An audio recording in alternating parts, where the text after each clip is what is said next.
Panguva inoi marumas ari kutendera kwese kwese achiti generari vari pama1 attacks panguva ine akasangana nagenerari.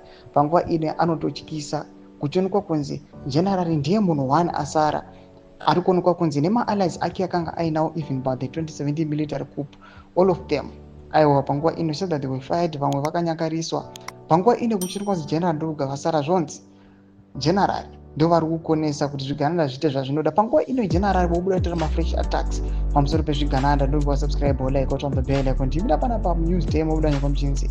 Vice President Nkosazana Chiwenga warned corrupt business people and phantom entrepreneurs for undermining the country's economic integrity, saying their days are numbered. This is the second time that Chiwenga has warned those involved in malpractices as he turned the hit on graft.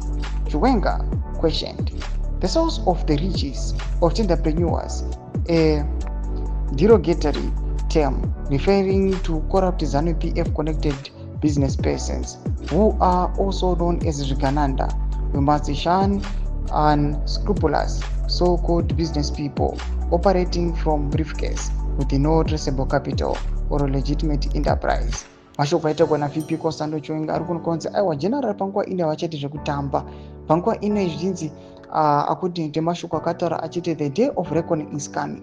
Mashoko ekuti pana pa-VP amene zvavakaronga pamusana pezvigananda. Panguva ino pari kuonekwa kunzi vari kuramba now it is now the second time achivaudza kuti vakomana regerai zvamuri kuita izvi, vakomana regerai. Imbotidzai mafungiro enyu kuti munoti kudii pamusoro pechitiko ichi. Unokonzi general ndovoga vasara. Is he going to succeed aiwa pamacause ari kuita extopa these corrupt entrepreneurs nemabusinessmen? Pindai comment section medu mafungiro enyu kuti kudii pamusoro pechitiko ichi. So subscribe or like channel, turn on the bell icon.